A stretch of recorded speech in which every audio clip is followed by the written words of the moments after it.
Assalamualaikum semuanya. Semoga kita selalu diberi kesehatan, banyak rizki dan penuh keberkahan. Kisah Abu Nawas. Hadiah bagi tebakan jitu. Baginda Raja Harun al-Rasyid kelihatan murung. Semua menterinya tidak ada yang sanggup menemukan jawaban dari dua pertanyaan Baginda. Bahkan para penasihat kerajaan pun merasa tidak mampu memberi penjelasan yang memuaskan Baginda. Padahal Baginda sendiri ingin mengetahui jawaban yang sebenarnya. Mungkin karena amat penasaran, para penasihat Baginda menyarankan agar Abu Nawas saja yang memecahkan dua teka-teki yang membingungkan itu. Tidak begitu lama Abu Nawas dihadapkan. Baginda mengatakan bahwa akhir-akhir ini ia sulit tidur karena diganggu oleh keingintahuan menyingkap dua rahasia alam. Tuanku yang mulia, sebenarnya rahasia alam yang manakah yang Paduka maksudkan? Tanya Abu Nawas ingin tahu. Aku memanggilmu untuk menemukan jawaban dari dua teka-teki yang selama ini menggoda pikiranku. Kata Baginda. Bolehkah hamba mengetahui kedua teka-teki itu, wahai Paduka junjungan hamba? Yang pertama, di manakah sebenarnya batas jagat raya ciptaan Tuhan kita? Tanya Baginda. Di dalam pikiran, wahai Paduka yang mulia. Jawab Abu Nawas tanpa sedikit pun perasaan ragu. Tuanku yang mulia, lanjut Abu Nawas, ketidakterbatasan itu ada karena adanya keterbatasan. Dan keterbatasan itu ditanamkan oleh Tuhan di dalam otak manusia.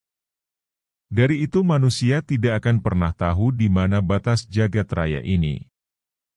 Sesuatu yang terbatas tentu tak akan mampu mengukur sesuatu yang tidak terbatas.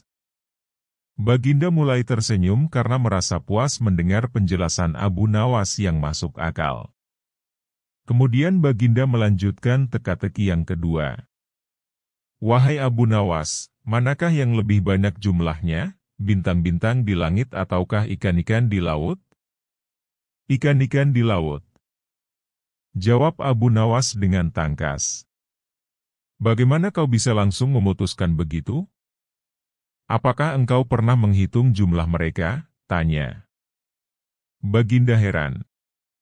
Paduka yang mulia, bukankah kita semua tahu bahwa ikan-ikan itu setiap hari ditangkapi dalam jumlah besar, namun begitu jumlah mereka tetap banyak seolah-olah tidak pernah berkurang karena saking banyaknya.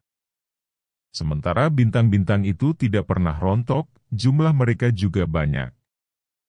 Jawab Abu Nawas meyakinkan. Seketika itu rasa penasaran yang selama ini menghantui Baginda sirna tak berbekas. Baginda Raja Harun al-Rasyid memberi hadiah Abu Nawas dan istrinya uang yang cukup banyak. Tidak seperti biasa, hari itu Baginda tiba-tiba ingin menyamar menjadi rakyat biasa. Beliau ingin menyaksikan kehidupan di luar istana tanpa sepengetahuan siapapun agar lebih leluasa bergerak. Baginda mulai keluar istana dengan pakaian yang amat sederhana layaknya seperti rakyat jelata. Di sebuah perkampungan beliau melihat beberapa orang berkumpul. Setelah Baginda mendekat, ternyata seorang ulama sedang menyampaikan kuliah tentang alam barzah.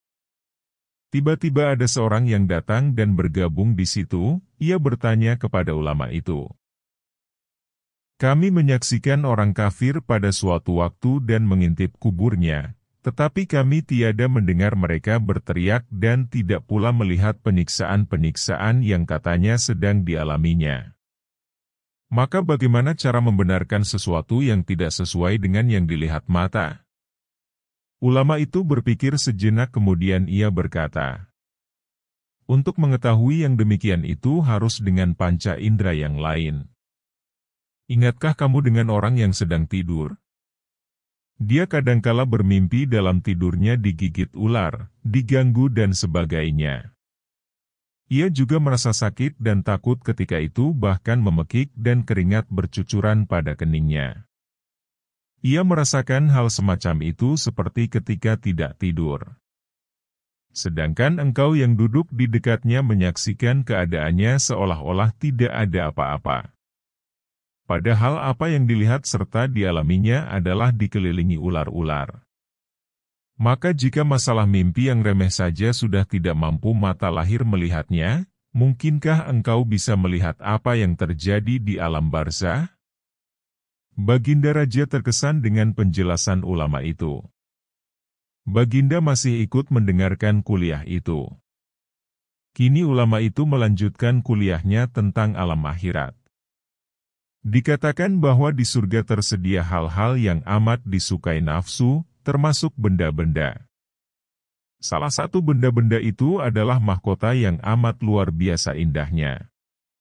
Tak ada yang lebih indah dari barang-barang di surga karena barang-barang itu tercipta dari cahaya. Saking indahnya maka satu mahkota jauh lebih bagus dari dunia dan isinya. Baginda makin terkesan. Beliau pulang kembali ke istana. Baginda sudah tidak sabar ingin menguji kemampuan Abu Nawas. Abu Nawas dipanggil, setelah menghadap Baginda. Aku menginginkan engkau sekarang juga berangkat ke surga kemudian bawakan aku sebuah mahkota surga yang katanya tercipta dari cahaya itu. Apakah engkau sanggup Abu Nawas? Sanggup Paduka yang mulia. Kata Abu Nawas langsung menyanggupi tugas yang mustahil dilaksanakan itu. Tetapi Baginda harus menyanggupi pula satu syarat yang akan hamba ajukan. Sebutkan syarat itu. Kata Baginda Raja. Hamba mohon Baginda menyediakan pintunya agar hamba bisa memasukinya. Pintu apa? Tanya Baginda belum mengerti. Pintu alam akhirat. Jawab Abu Nawas. Apa itu? Tanya Baginda ingin tahu. Kiamat, wahai Paduka yang mulia. Masing-masing alam mempunyai pintu. Pintu alam dunia adalah liang peranakan ibu. Pintu alam barzah adalah kematian. Dan pintu alam akhirat adalah kiamat. Surga berada di alam akhirat. Bila Baginda masih tetap menghendaki hamba mengambilkan sebuah mahkota di surga, maka dunia harus kiamat terlebih dahulu. Mendengar penjelasan Abu Nawas, Baginda Raja terdiam. Di sela-sela kebingungan Baginda Raja Harun al-Rashid, Abu Nawas bertanya lagi. Masihkah Baginda menginginkan mahkota dari surga? Baginda Raja tidak menjawab. Beliau diam 1000 bahasa, sejenak kemudian Abu Nawas mohon diri karena Abu Nawas sudah tahu jawabnya. Terima kasih sudah menonton. Jangan lupa like dan subscribe.